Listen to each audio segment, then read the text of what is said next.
Let's now bring in Raymond Murphy. He's a human rights lawyer and a professor of law at the University of Galway. He joins us now from there in Ireland.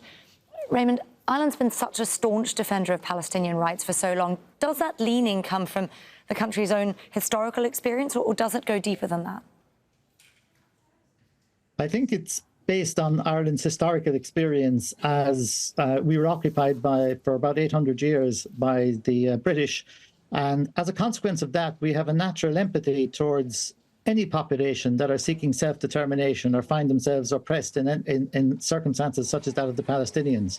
And for decades, not just in recent times, most of the Irish population have been very supportive of the Palestinian cause. So it comes as no surprise that in terms of the European Union, we are somewhat of an outlier in our very pro-Palestinian stance. Well, you say an outlier. At the ICJ, we just heard, Ireland was very clear about how it feels the limit to self-defence have been, well, very much exceeded by Israel. Do you think that the divisions that we're seeing there within the EU are deepening? No, I don't actually. At an early stage, Ireland came out and was it expressed its horror at the attacks that had occurred on October the 7th and reflected on Israel's right to use self-defense. And I think it was very important today to clarify that it now, like many other states, has come to the conclusion that that right of self-defense has been exceeded, and it itself is clearly a violation of international law, the excessive use of force, destruction of property, the deaths of civilians, and the catastrophic humanitarian situation that has been created. But we are working with our other EU states, partners, to form a consensus as far as possible in relation to how to deal with this. Ireland, as the Attorney General pointed out, we believe in multilateralism. We believe in international law and the rule of law. We are a small state. We don't have any economic, political or military might. We can't throw our weight around. We rely on the UN Charter and international law to protect our interests and the interests of other smaller states. And we have always tried to formulate our foreign policy in coordination with that of our European partners. But there have been very significant divisions, and they remain. You know, the most important obstacle, as I would see it, within the European Union is the prevarication of Germany with regard to Palestine. I mean, Germany feels a significant degree of guilt because of its responsibility for the Holocaust, but it does not in any way justify the policy that it has adopted within the European Union in relation to the Palestinian question. But we are finding more common cause. If you look at the last couple of months since the outbreak of these particular hostilities, I think more of the European states are finding common cause with Ireland's position rather than the reverse. Sure. Well, you talked about growing consensus. We've seen some of that around the idea of settler violence. In The Hague, we just heard Ireland raise the idea that the level of settler violence we've seen, that could be regarded as a coercive transfer of people when people don't feel safe to stay in their homes. What did you make of that argument? Yeah, I mean, nearly all of the arguments presented by the various representatives reflected on settler violence, the settler colonial enterprise, the consequences on the ground, the permanent, prolonged nature of the settlements, and how difficult it is to address the consequences for the Palestinians once the State of Israel continues to support and defend the settler enterprise.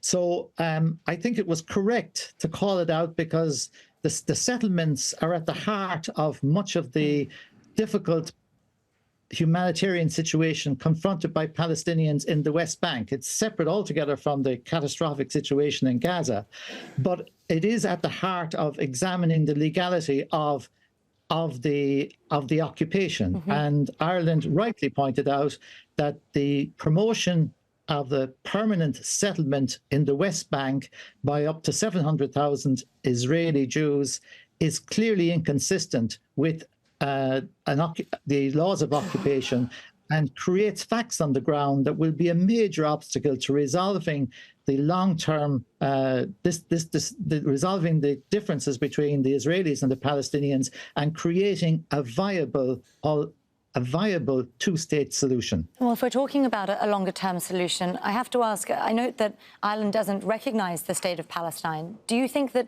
events and dynamics now are likely to change that?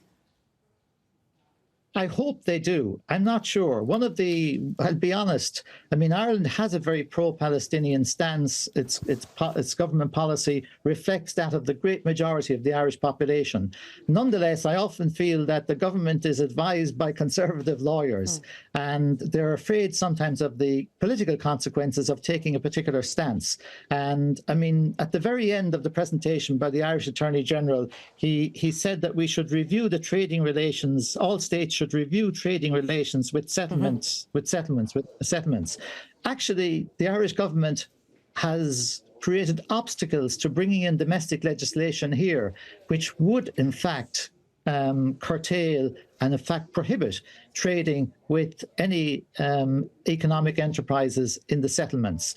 So I think a first step would be to follow through with re-examining our trading relations with any of the economic enterprises emanating from the occupied territories and the settlements. And Ireland has taken recently, along with Spain, the view that the European Union should review the favourable trading relationship it has with Israel and re-examine the human rights commitments that are made as part of that agreement, arising from what's happening now and from what has been happening for decades in the occupied territories in general. Indeed, it has.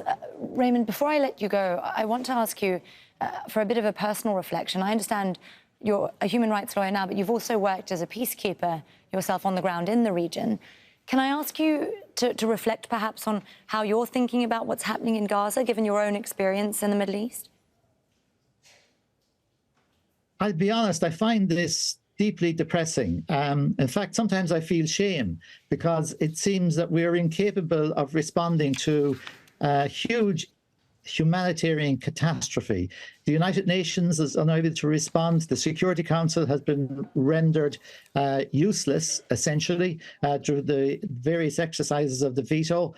And it's hard to hold out hope for the promotion of international law, the values that are enshrined in the various human rights instruments, but we must continue to do so. And it was one of the things I would emphasize about the Irish and the other contributions to the court today and yesterday is that the only way of solving this particular conundrum is through the values enshrined in international law. The United States seems to suggest that international law is an impediment to finding a peaceful long-term resolution to this dispute. I would say quite the contrary. This is the only way that we will ensure justice for all the parties and ensure that the solution has a real prospect of success. And right now, I'm not very optimistic. Raymond Murphy, they're a Professor of Law at the University of Galway in Ireland. Thank you so much for joining us on Al Jazeera and sharing your thoughts with us, Raymond.